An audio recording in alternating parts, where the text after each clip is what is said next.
आप देख रहे हैं सिटी तहलका और मैं आपके साथ प्रिया शांडिल्य। तो चलिए शुरुआत करते हैं आज की कुछ खास हेडलाइंस के साथ। पानीपत नगर निगम की बैठक रही हंगामेदार। वार्ड 3 की भाजपा पार्षद अंजलि शर्मा की विकास के मुद्दों पर भाजपा मेयर अवनीत कौर से हुई। मेयर अवनीत कौर ने कहा वार्ड पार्षद अंजलि शर्मा को शट। एक बार फिर देखने को मिला तेज रफ्तार का कहर। बाइक सवार 50 वर्षीय सत्यवान की मौके पर हुई मौत, कार चालक मौके से फरार। आम आदमी पार्टी जिला पानीपत द्वारा प्रेस वार्ता का किया गया आयोजन। विकास के मुद्दों पर बीजेपी विधायक प्रमोद विज द्वारा की गई घोषणा। शहर के भ्रष्टाचार के मुद्दों पर विधायक से पार्टी की तरफ से मांगे गए जवाब।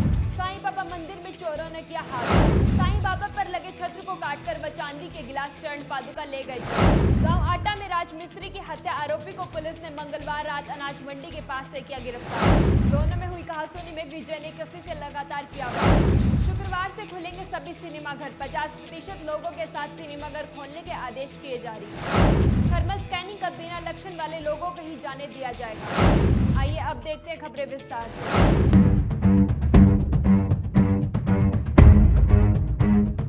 त्योहारी सीजन पर खाद्य सामग्री में मिलावट करने वाले मिलावटखोरों ने पूरी तैयारी कर ली है। धड़ल्ले से वह दुकानों से अन्य जगहों पर बिना साफ सफाई के घटिया मिठाई बनाने में जुटे हुए हैं, जिनकी वह बड़ी दुकानों पर भी सप्लाई करते हैं। दरअसल ताजा मामला पानीपत के हरिनगर से सामने आया है, जहां फूड सेफ्टी ऑफिसर सहित सीएम फ्लाइंग ने रेड मारकर इसका खुलासा किया। सीएम फ्लाइंग की टीम वहां पहुंची तो वहां मिठाइयों की क्या हालत थी, वह जरा आप भी गौर से देखिए। मिठाई की ऐसी हालत देखकर तो मीठे के शौकीनों का कभी मिठाई खाने का मन ही नहीं होगा। जानकारी देते हुए सीएम फ्लाइंग टीम ने क्या कुछ बताया, वह भी जरा आप सुने। इसमें शिकायत मिली थी कि गंदगी है, मक्खियाँ वगैरह हैं और सख्त था कि शायद कुछ मिलावट भी है। उसी के आधार पर फूड सेफ्टी अफसर के साथ सीएम फ्लाइंग टीम ने यहाँ आके चेक किया, सैंपल भरे गए हैं और जिन मिठाइयों पर मक्खियाँ बैठी थी उनको सीज कर देंगे। सर क्या क्या मिठाइयाँ यहाँ पड़ती थी, जैसे आपने रेड की है तो क्या क्या चीज़ मिली है? यहाँ रसगुल्ले, गुलाब जामुन और चमचम और लड्डू, मोतीचूर के लड्डू। यहाँ कुछ खोया और पनीर भी है सर, खोए सैंपल वगैरह ले गए? हाँ बिल्कुल। अब मौके पे आए हो, कैसे हालात देखने को मिले यहाँ पर आने पर? काफ़ी मक्खियाँ वगैरह काफ़ी थी और मिठाइयों के ऊपर बैठी हुई थी और काफ़ी गंदगी जैसा लगा। तब क्या कार्रवाई की जाएगी? गोदाम को सील किया जाएगा? गोदाम को सील किया जाएगा। जिन मिठाइयों के ऊपर मक्खियाँ बैठी थी उन मिठाइयों को, मटीरियल को सील सर जिन मिठाइयों पर मक्खियाँ बैठी हैं और ड्रम भरे पड़े हैं तो उनको स्टीकरित करेंगे या कैसे सील करेंगे? सीएम फ्लाइंग की टीम ने बताया कि उन्होंने गुप्त सूचना के आधार पर इस छापेमारी को अंजाम दिया। मौके पर जाकर उन्होंने देखा कि मिठाइयों में मक्खी मच्छर गिरे हुए थे, जिसके बाद उन्होंने मिठाइयों के सैंपल लिए। उन्होंने बताया कि यहाँ से बड़ी दुकानों पर भी मिठाइयों की सप्लाई की जाती है। जहाँ जहाँ सप्लाई की गई है उन दुकानों पर जाकर भी मिठाइयों के सैंपल लिए जाएंगे। वहीं सीएम फ्लाइंग ने लोगों से अपील की कि जांच पड़ताल के बिना मिठाई ना ले, केवल साफ सुथरी ही मिठाई ले। जी फ्लाइंग के पास कंप्लेंट गई थी, हम ये आए हैं, यहाँ देखा तो इनके है ना रसगुल्ला वगैरह है, जैसे वहाँ पे बहुत सारी मक्खियाँ हैं रसगुल्लों में। ये दुकानों पे बड़ी दुकानें हैं, वहाँ पे सप्लाई कर रहे हैं और इनके सैंपल ले रहे हैं। 7 सैंपल ले चुके हैं और देखते हैं कि वो क्या सील किया जाएगा फिर गोदाम को? हाँ हाँ, जो चीज़ हमारे को ये लगता है पूरी टीम को भाई इसके अंदर मक्खियाँ वगैरह पड़ी हुई है या अनसेफ आ सकती है, अनफिट फॉर ह्यूमन कंजप्शन है, तो उसको सील करेंगे। जिन दुकानों पर डॉक्टर साहब ये सप्लाई करते थे, यहाँ से माल सप्लाई हो चुका है, क्या उनकी भी जांच की जाए? गंदा माल वहाँ ना बिक रहा है? हाँ, उनको भी चेक करेंगे। और त्योहार सीजन में क्या है कि त्योहार सीजन में है ना जो बड़े बड़े हलवाई है वो इनसे है ना सस्ता माल ले लेते हैं, खुद बनाते नहीं हैं, तो उनको भी समझाएंगे, उनकी मीटिंग भी लेंगे और उनके सैंपल भी लिए जाएंगे। आप यहाँ मौके पे आए तो कैसे हालात दिखे आपको यहाँ? नहीं, हालात यहाँ पे ठीक नहीं थे, बड़े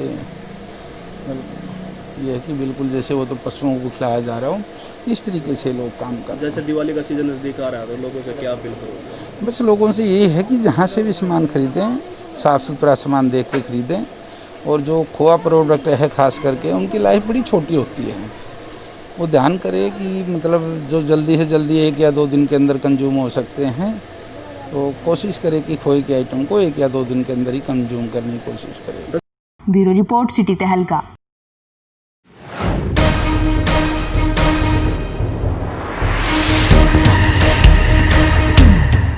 गांव आटा में राजमिस्त्री की हत्या आरोपी को पुलिस ने मंगलवार रात अनाज मंडी के पास से गिरफ्तार कर लिया।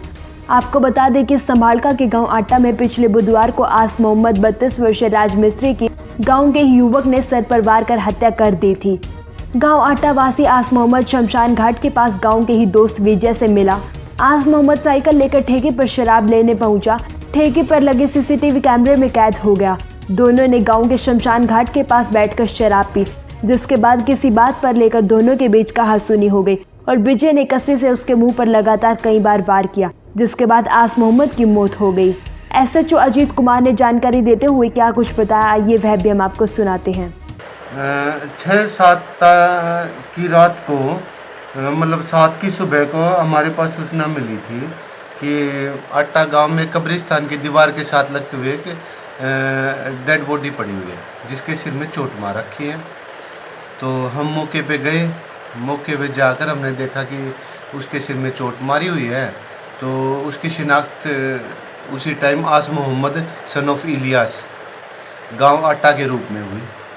तो हमने उसके पिताजी इलियास के बयान पर मुकदमा दर्ज करके और उसकी 174 की कार्रवाई करवाई। 174 की कार्रवाई करवाने के बाद हमने इन्वेस्टिगेशन की।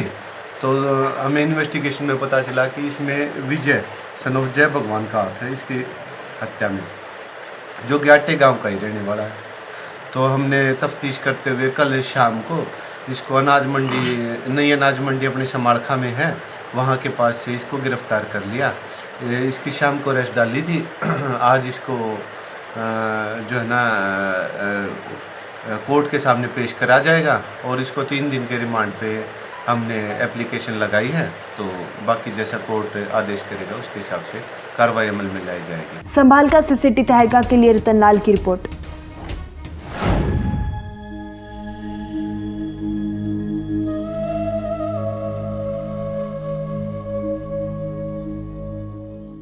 पानीपत रोहतक हाईवे पर तेज रफ्तार ने ली 50 वर्षीय वृद्ध की जान। ताजा मामला पानीपत रोहतक हाईवे के पास गांव चिडाना का है, जहां बाइक सवार और कार की आपस में भिड़ंत हो गई, जिसमें 50 वर्षीय सत्यवान सैनी की मौके पर ही मौत हो गई। आपको बता दें कि सत्यवान और उसके भाई धर्मवीर सैनी गांव चिडाना से किसी रिश्तेदार की शोक सभा से लौट रहे थे, लेकिन उन्हें क्या पता था कि लौटते वक्त उनके साथ ही भयानक हादसा पेश आ जाएगा। कल तिरामी पे गए थे एक रिश्तेदारी में, वहाँ से आ रहे थे चिडाना बाडोटी गांव से। तो नौरथे के पास क्रॉस जैसे आ रहे थे, किसी कार वाले ने लापरवाही तेज रफ्तार से गाड़ी चला रहा था, उन्हें टक्कर मार दी। उनके दौरान वे अपने गिर गए, गिरते हुए अपना वहीं रॉन्ग साइड था। कार वाला रॉन्ग साइड था? हाँ बैक कर रहे थे, जैसे स्पीड में ले रहे थे पूरी, और हमारी बाइक थोड़ी साइड में, जैसे थोड़े एवरेज आदमी थे, साइड में चल रहे थे अपनी नॉर्मल स्पीड में। वो इससे जैसे नज़दीक आए उन्होंने इतना समझ पाए, इतना तो होली थी कार्रवाई। वे जी 48-49 साल के थे, मेरे पिताजी थे। वो फैक्ट्री में कार्ड लाइन के मास्टर थे, सत्यवान। तो वो सब जैसे उन्होंने घर पे रेस्ट अपना दुकान चला रहे थे छोटी मोटी। जो कार वाला था पकड़ा गया, चला गया? नहीं, अभी तक तो कोई नहीं पकड़ा, कार वाला नहीं पकड़ा गया अभी। कहाँ के रहने वाले हो? जी हम किशनपुरा पानीपत है। परिजनों ने कार चालक पर आरोप लगाते हुए कहा कि तेज रफ्तार के साथ वह रोंग साइड से गाड़ी चला रहा था। युवक की वजह से यह हादसा हुआ। हादसे के बाद से ही कार चालक फरार है। एक्सीडेंट होने के बाद परिजनों को सूचना दी गई, जिसके बाद सत्यवान सैनी को निजी अस्पताल में पोस्टमार्टम के लिए ले जाया गया। परिजनों का कहना है कि कार चालक की लापरवाही की वजह से यह हादसा हुआ है। भाई थे, एक का नाम सत्यवान सैनी, एक का नाम धर्मवीर सैनी। ये किसी पारिवारिक कुछ तिरामी थी, वहाँ पे गए हुए थे। तो नौलथा के पास एक्सीडेंट हुआ है। गाड़ी का नंबर है BR 09892। उन्होंने 9 का 8 बना रखा, 888 कर रखा है इसमें भी। फिर फ़ोन किया उन्होंने, भाई के पास फ़ोन किया। भाई ने कहा कि प्रेम हॉस्पिटल यहाँ चले जाओ। तो वहाँ प्रेम हॉस्पिटल लेके गए, वहाँ स्ट्रेचर पे छोड़ के भागे। वहाँ उन्होंने रुके नहीं है बिल्कुल भी। लेकर वही आए थे? हाँ, वही लेके आए थे। पब्लिक इकट्ठी हुई थी? पब्लिक इकट्ठी हुई थी, उन्होंने जबरदस्ती किया उनके पास, जब लेके आए वो। कार वाले की इसमें लापरवाही के चलते ये आपको लगता है? हाँ, कार वाले की लापरवाही। ब्यूरो रिपोर्ट, सिटी तहलका।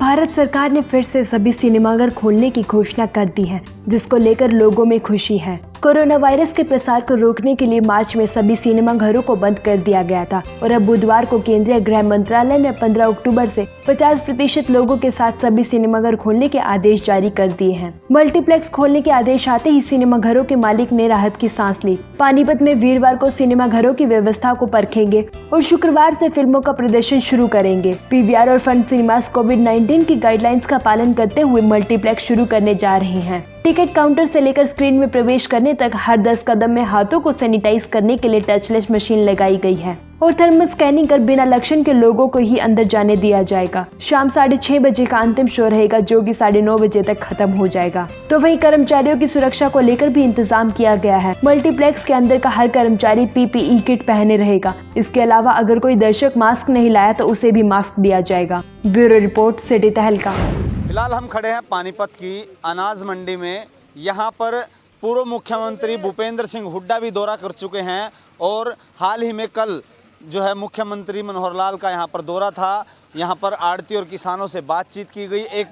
यहाँ पर एक वीडियो भी वायरल हो रही है, उसके बारे में भी हम पड़ताल करने के लिए पहुँचे कि जब 1509 जो कि MSP से कम बिक रही है, उसके बारे में जब आड़ती और किसानों ने बातचीत की, उसके बारे में यहाँ कौन लोग थे और क्या बातें हुई, उन बातों पर चर्चा करेंगे।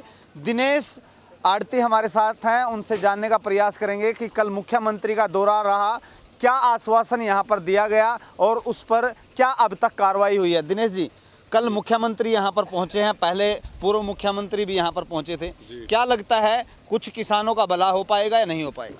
पहले तो पूर्व मुख्यमंत्री के बता दें, वो आए थे डेयरियों के बारे में। उस दिन PPR की समस्या थोड़ी थी, जितनी भी थी हमने उनको बताया था।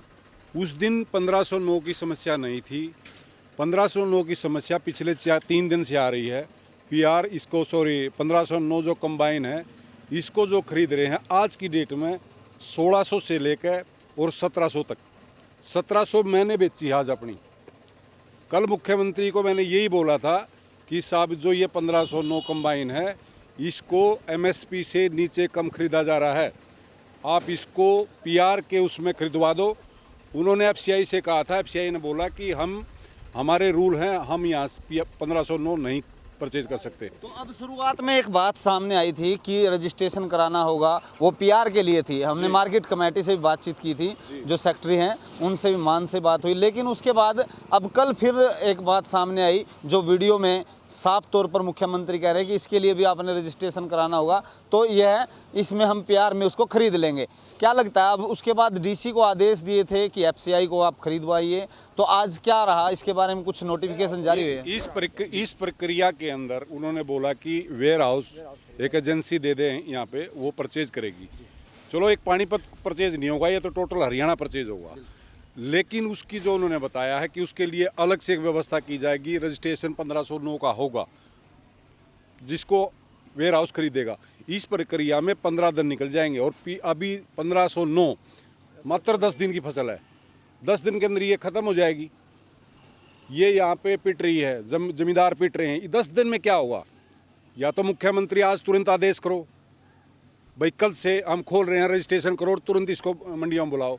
अभी तक आज मंडी प्रधान को भी हमने बोला था कि आप DC साहब के पास जाओ, उन्होंने DC को बोला था कि हमने लिख के दे दिया है और आपकी परचेज जल्दी शुरू हो जाएगी। ना DC साहब फ़ोन उठा रहे हैं। आज DC साहब ऑफिस में नहीं है, कौन सुनेगा? कोई नहीं सुनने वाला। खाली हम ये फिर बोलेंगे, हमारे आड़तियों को हम राजनीति में घुसेंगे, सिर्फ बड़ौदा इलेक्शन, उसके लिए कुछ बलवा लो, वो ये बोल रहे हैं, बाकी कुछ नहीं है। कृषि बिल जो है वो लागू हो चुके, कानून का रूप ले चुके हैं, उसके बाद आय दुगनी करने की बात कर रहे थे। क्या लगता है जो हालात हैं उससे किसान कितना अपनी दुगनी कर? पहले तो आप पत्रकार महोदय उनसे ये पूछो कि कितनी आय को दुगनी कर रहे हैं वो। भाई 800 रुपये में जीरी बिक रही थी क्या, कि उसको 1600 के भाव अभी ले रहे हैं? ये किसकी कितनी दुगनी कर रहे हैं, ये तो पूछ लो किसी से। आय दुगनी किसकी हो रही है, आप पूछो जमींदारों से। हम तो ट्रेडिंग का काम कर रहे हैं। हम तो खाली 2.5 रुपये में काम कर रहे हैं अपना। 100 रुपये में 2.5 रुपये हमारे हैं। 1 लाख रुपए की जीरी बेचते हैं, 2,500 हमारे। हम तो मजदूरी करते हैं यहाँ पे। उसके बाद नुकसान किसका हो रहा है? ये इन जमींदारों का हो रहा है। इनसे पूछो, 20,000, 22,000, 25,000 रुपया खर्च है 1 एकड़ में। और वो जीरी यहाँ 28,000 की पर एकड़ बिक रही है। 3,000 रुपये जमींदार को उसमें बच रहे हैं। नू बताओ डाई डबल कितने की डबल होगी। दिनेश जी, एक और बात सामने आई थी कि पेमेंट को लेकर भी आड़तियों ने अपना सवाल उठाया था, जिसको लेकर अभी तक वो जो पिछली पेमेंट है, गेहूं की पेमेंट है, वो रिलीज कर दी गई है या इसके बारे में? गेहूं की पेमेंट रिलीज होगी, हमारा कमीशन था वो भी रिलीज हो गया, उसकी कोई समस्या नहीं है। वो एक आड़ती की समस्या थी, वो हमने गवर्नमेंट को रखी थी और वो हमारी बातें उन्होंने मान ली। विषय हमारी का नहीं है, हम तो लड़ लेंगे, हम तो लड़ लेंगे। प्रश्न है जमींदारों का और किसानों का। जो ये किसान अभी यहाँ 1600 रुपये मर रहा है, नहीं अगर हम झूठ बोल रहे हैं तो आप जितने जमींदार हैं उनसे पूछो। 1600 1700 आज की डेट में मैक्सिमम है 1700 रुपये बढ़िया का, नहीं तो 16 16.5 16 1671 इसमें यहाँ पे धान बिक रहा है। अब ये गवर्नमेंट दावा करती थी एमएसपी रहेगा, एमएसपी रहेगा, किसका एमएसपी रहेगा ये मंडियों में देखो आप जाके। तो ये दिनेश आड़ती उन्होंने कहा कि लगातार जो है किसानों को दिक्कतों का सामना करना पड़ रहा है, तो दूसरी तरफ जहां सरकार दावा कर रही थी कि एमएसपी पर उनकी जो है धान की फसल खरीदी जाएगी, लेकिन जो 1509 किस्म है वो कहीं ना कहीं अब उसमें गिरावट देखने को मिल रही है। जो 2,500 से 3,000 बिकती थी, आज वो 1650 से 1700 के बीच में बिक रही है। ऐसे में किसान काफ़ी परेशान नज़र आ रहे हैं। यहाँ पर जो है दूसरी किस्म भी आनी शुरू हो चुकी है। मैं एक बात और कहूँगा, जी, मुख्यमंत्री मंडियों में आ रहा है, यहाँ डीसी का मैसेज होगा, एसपी को मैसेज होगा, मार्केट कमेटी सेक्रेटरी को मैसेज होगा। आप उनसे पूछो ना, सीएम का जो टूर लगता है, सीएम का टूर 24 घंटे पहले पता लगता है, और सीएम यहाँ मंडी में आ रहा है, किसी मंडी प्रधान को पता नहीं, किसी अन्य अधिकारी को किसी को पता नहीं। चोरी छिपे मुख्यमंत्री को मंडी में आने की जरूरत क्यों पड़ी, ये प्रश्न कोई करता है? पत्रकार चोरी छिपे मंडी में घुसे हैं, हम तो यहाँ से दौड़ के गए हैं, बोले मुख्यमंत्री आया है या एसएचओ आए हैं, गाड़ियाँ हटवा रहे, ट्रैक्टर हटवा रहे हैं। किसके ट्रैक्टर हटवा रहे मंडियों में? जमींदारों के? में तो किसानों के ओबीसी किसानों के ट्रैक्टर यहाँ जब हटाने लगे उस टाइम हम गए, भाई वहाँ पे क्या बात है। मुख्यमंत्री हमने खड़ा मिला वहाँ पे, उसके चारों तरफ मतलब वो एक सेट करके लाते हैं, आपके 2 जमींदार 4 जमींदार, जो मुख्यमंत्री से वही बात करेंगे, साहब आप बढ़िया है। साहब ये हकीकत नहीं है, हकीकत उन लोगों से पूछो जहाँ यहाँ 4-4 दिन पड़े हैं, जिनकी पीआर, चलो कुछ भी कारण हो, हम मानते हैं कि एक मुयसर, चलो वो भी हम यहाँ पे 4 दिन मेहनत करके मजदूर हैं, लगे रहते हैं, उन पे सुखा के गवर्नमेंट को देते हैं, वो भी समस्या हमने दूर कर ली अपनी दुखियों के। लेकिन इस समस्या को हम कहाँ दूर करेंगे 1600 को? और मुख्यमंत्री इसका जवाब देकर जाता है कि मैं ठीक है इसकी खरीद करवाऊंगा। 10 दिन के बाद करवाएगा, जब मंडी में धान नहीं रहेगा तब करवाएगा। आप किसी पूछो जमींदार से। आपको एक सवाल और याद दिला देता हूँ, मुख्यमंत्री पिछली बार भी आए थे और उन्होंने कहा था कि आप अपने चावल निकलवा सकते हैं। इस तरह की जो है वाकई यहाँ पर ऐसा है जी, वो बातें अगर हम बोले ना, वो एक मुख्यमंत्री का उसमें आप ये मानो हम बड़ा शब्द बोलेंगे, उसको उनको सही पूछो तो उनको ज्ञान नहीं है फसल का, जिसको ये उनको यही नहीं पता था कि इसको जमींदार अपने घर कैसे रखेगा। उन्होंने ये मतलब उनके मन में था ये, भाई शायद इसका चावल निकलवा कर वो रख लेंगे और बाद में इसको जमींदार उसने ये नहीं मानो, इंटेंशन ये नहीं था भाई वो जमींदार की बेइज्जती कर रहा है, उनको ज्ञान नहीं था, उनको यही था भाई इसका चावल निकलवा लेंगे और अपने घर में रख लेंगे, जब चावल तेज होगा तो बेच देंगे।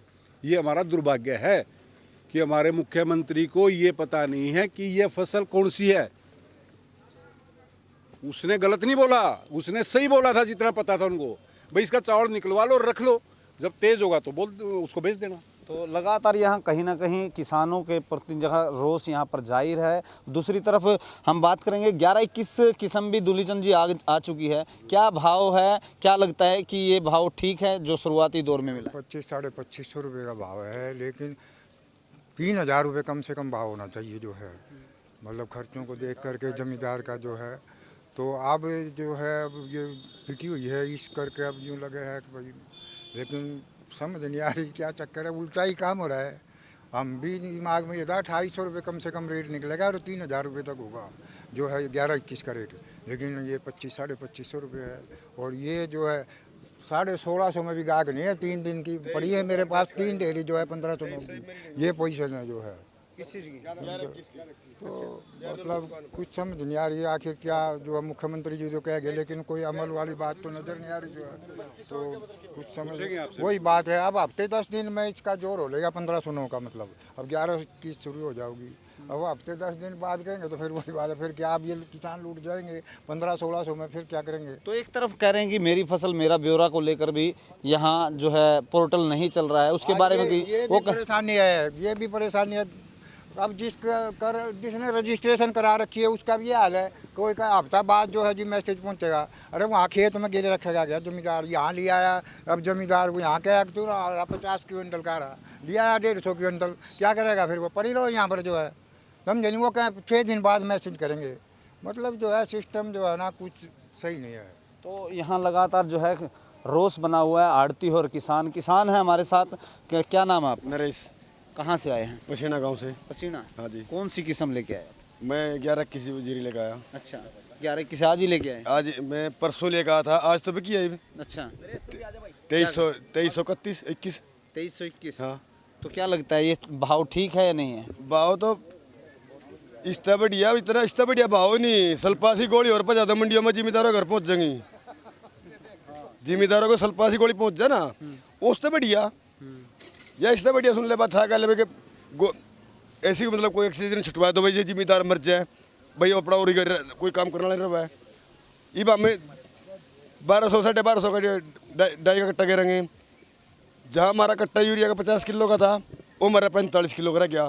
45 किलो कट्टा होने के साथ है, और मतलब फिर भी हमें उसमें और खाद नहीं गिरेंगे, भाई इतना कम करो, कहाँ से पैदावार करेंगे तो अपना ये लूट के ले जाएंगे।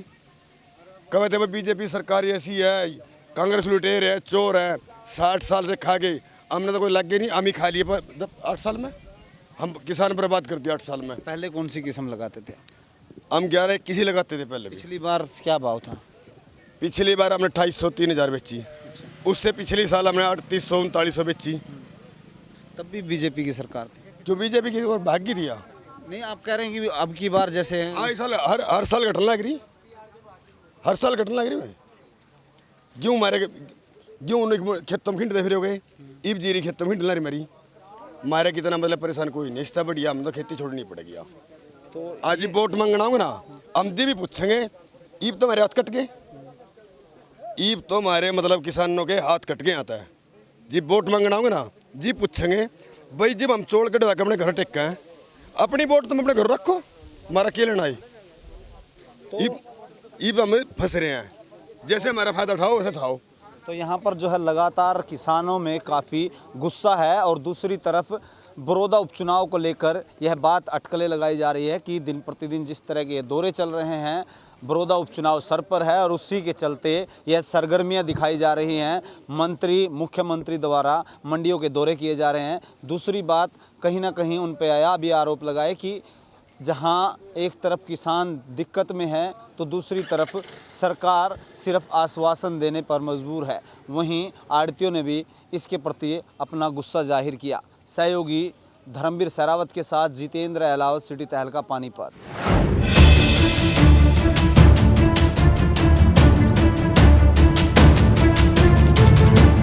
पानीपत शहर में ऊंचा रोड स्थित साईं बाबा का एक ही मंदिर है और वहां पर भी चोरों ने हाथ साफ किया। साईं बाबा मंदिर में सुबह करीब 4 बजे चोर दीवार फांदकर मंदिर में घुसे, 2 गेटों के ताले तोड़कर मंदिर से साईं बाबा पर लगे छत्र को काटकर ले गए। इसके साथ ही चांदी के गिलास, चरण पादुका भी उठा ले गए, जिसमें 2 चोर सीसीटीवी कैमरे में कैद हो गए और एक चोर ने मंदिर में जाने के बाद साईं बाबा की मूर्ति के सामने माथा भी टेका। ऐसे है जी, सुबह ना 4:45 बजे आज साईं मंदिर से पंडित जी का फ़ोन आया मेरे पास, कहते हैं इस तरह मंदिर में चोरी हो गई है जी। ठीक है, तो हम उठे, अपने 5-4 मेम्बरों को हमने फ़ोन किया जी, सारे हम मंदिर में पहुंच गए जी। और मंदिर में जाके देखा जी, वहाँ पे बाबा जी का छत्र नहीं था और बाबा जी के चरण वो भी नहीं थे जी वहाँ पे जी। फिर हमने कैमरा चेक किया जी, कैमरा लगे हुए थे जी।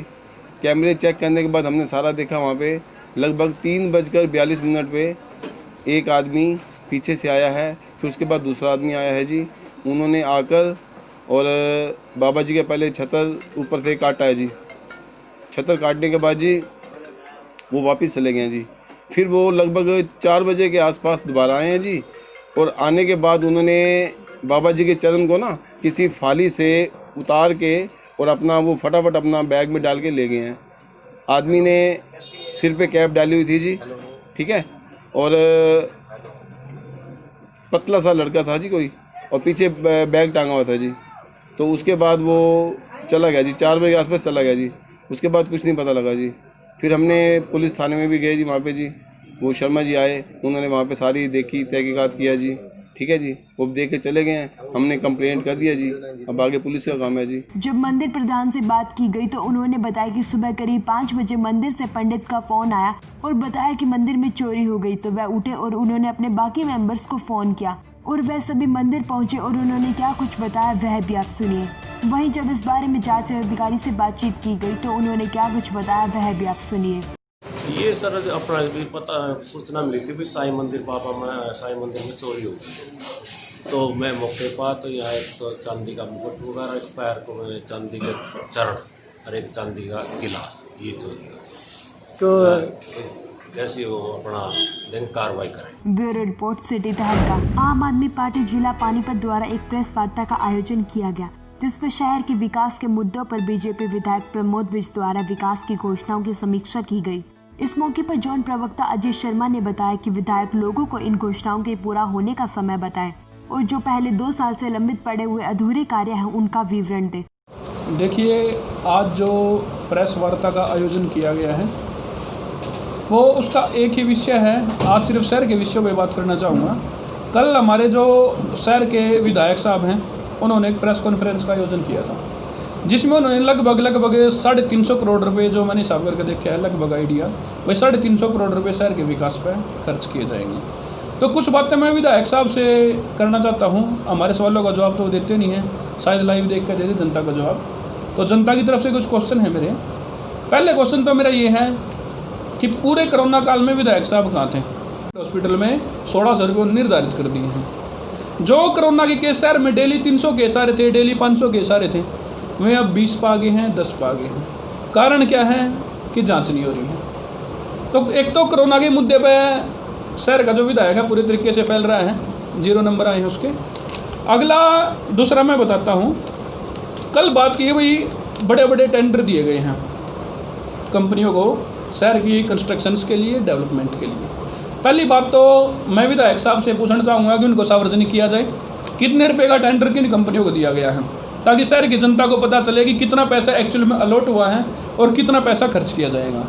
दूसरी बात मैं उनसे पूछना चाहूँगा कि इतने बड़े लेवल का अगर विकास का एक रोड मैप उन लोगों ने बनाया है तो क्या शहर के लोगों के सुझाव नहीं लिए जाने चाहिए थे?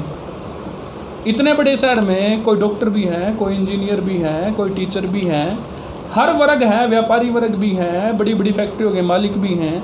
क्या उनसे एक बार राय नहीं लेनी चाहिए भाई हम ये प्रोजेक्ट बनाने जा रहे हैं, इसको और बेटर किस तरीके से किया जाए?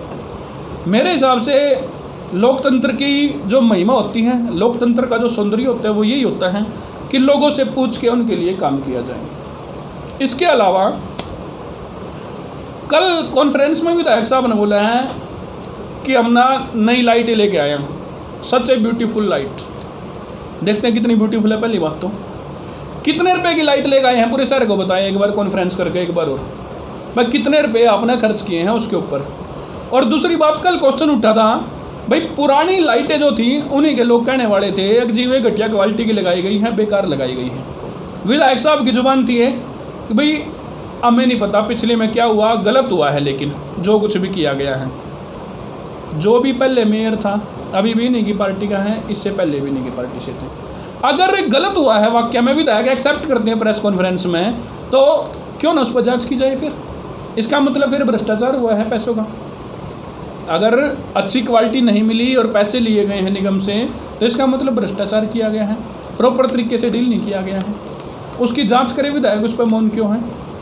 इसके अलावा एक 80 लाख रुपए की सफाई की मशीन ली गई थी जो विधायक साहब ने उद्घाटन किया था, मेयर नहीं गई थी, जिसमें मैं पूछना चाहता हूँ कि वो मशीन कहाँ सफाई करती है आजकल उसका कुछ पता नहीं चल रहा है। मुझे तो एक भी जगह दिखाई नहीं देती है वो कि वो कहाँ जा रही है, कहाँ सफाई कर रही है, उस पर जवाब दिया जाना चाहिए। इसके अलावा शहर में JBM कंपनी है, सफाई का ठेका दे रखा है। पहली बात तो मैं पूछना चाहता हूँ कि क्या पूरे दुनिया में JBM कंपनी सफाई करती है? जहाँ JBM नहीं है वहाँ सफाई नहीं है। JBM कंपनी ने टेंडर की शर्तें रखी थी अपनी, भाई हम आगे किसी और को टेंडर नहीं दे सकते जहाँ पे इनके साइन हो रहे हैं, ये टेंडर की शर्तें थी। लेकिन आगे इन्होंने पूजा कंपनी के नाम से आगे टेंडर जारी कर दिया है, आगे से आगे।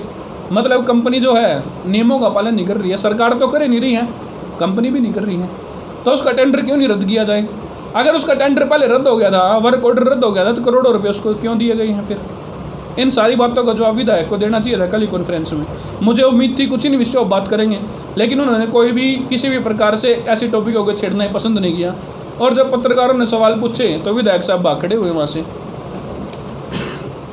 इसके अलावा एक बहुत बड़ा मुद्दा है आजकल जो चल रहा है कि हर सड़क पर हम लोग जाकर देखते हैं आवारा पशु मिलते हैं दुनिया भर के। डेली अखबार में खबर आती है, आज उसकी डेथ होगी, आज क्यों नहीं बोलते हैं? क्यों उसके बारे में विधायक मौन हो जाते हैं? बिल्कुल। रोजगार का बहुत बड़ा मुद्दा है। रोजगार के मुद्दे के ऊपर विधायक ने कल एक वर्ड भी नहीं बोला। हमारे शहर को ना इतने बड़े बड़े फ्लाईओवरों की ज़रूरत नहीं है, उससे पहले रोजगार की ज़रूरत है हमें। हमारे जो युवा भाई बहन है ना, जो सुसाइड करते जा रहे हैं नौकरियां ना होने की वजह से, पहले उनको ना 2 टाइम की रोटी के लिए नौकरी की ज़रूरत है, उनको ना 4 लाइन की ज़रूरत नहीं है फिलहाल। पहले उनके लिए वो काम करो। इसके अलावा सर्दियाँ आ गई हैं। लास्ट ईयर में हमने देखा था कि हमारा शहर पोल्यूशन में बहुत आगे पहुंच गया था, लोगों का दम घुट रहा था, बहुत बुरा हाल हो गया था। उसमें से सर्दियां आ गई हैं। विधायक साहब का क्या प्रोग्राम है? अब की बार भी लोगों का दम घुटना है, अब की बार लोगों के फेफड़े जलाने हैं, क्या स्टैंड है उसका? इस बारे में स्पष्ट करो। पानीपत टॉप 10 पोल्यूटेड शहरों में आ गया था पिछले साल, पिछले विंटर में सीजन में, उसके बारे में जवाब दें। बढ़ते अपराध पर विधायक चुप है। बाबरपुर में 2.5 करोड़ की फिरौती मांगी थी, कल परसों भी 2.5 लाख की मांगी थी, और भी रोज़ के नए केस है, रोज़ लूटपाट, चोरी चकारी, सब कुछ चल रही है। विधायक ने कल प्रेस कॉन्फ्रेंस में उसके बारे में कुछ क्यों नहीं बोला? महिला सुरक्षा पर विधायक चुप है। रोज़ रेप की घटनाएं आ रही हैं पानीपत से, आसपास के जिलों से, आप कब अंकुश लगाएंगे उनके ऊपर? पुलिस गलियों में जाकर चालान काट रही है। विधायक साहब ने कहा था अब की बार चालान नहीं कटेगा, पुलिस अपना टारगेट पूरा करने के लिए उसको कर रही है, उस पर क्या स्टैंड है? और बहुत सारी चीज़ें हैं जिनके बारे में विधायक साहब से जवाब लेते रहेंगे। पहले मेरी आशा है उनसे कि जनता को शायद इन सवालों के जवाब विधायक साहब देंगे। धन्यवाद। लाइट घोटाला, रजिस्टर घोटाला आदि हुए हैं, उन पर जांच कब होगी, शहर में उनका भी विवरण दे। आवारा पशुओं का कब गौशाला में भेजा जाएगा, सर्दियां आने वाली हैं। शहर में तमाम भ्रष्टाचार के मुद्दों पर कब कार्रवाई की जाएगी, क्या सिर्फ मुंगेरी लाल के हसीन सपनों से विकास हो जाएगा? इन सभी मुद्दों पर पार्टी ने विधायक से पार्टी की तरफ से जवाब मांगा है।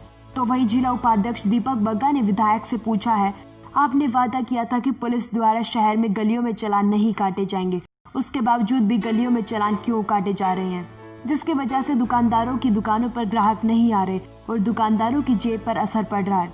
पार्षद अंजलि शर्मा धरने पर बैठ गई थी। अगर प्रशासन आपकी बात नहीं सुनता तो आपको इस्तीफा दे देना चाहिए। इस मौके पर जिला अध्यक्ष सुखबीर सिंह मलिक, जिला उपाध्यक्ष दीपक बग्गा, सह सचिव नूब मलिक आदि उपस्थित रहे। ब्यूरो रिपोर्ट, सिटी तहलका। आज के इस बुलेटिन में बस इतना ही। अगले बुलेटिन में फिर मिलेंगे कुछ और नई खबरों के साथ। तब तक के लिए देखते रहिए सिटी तहलका, सच के साथ। नमस्कार।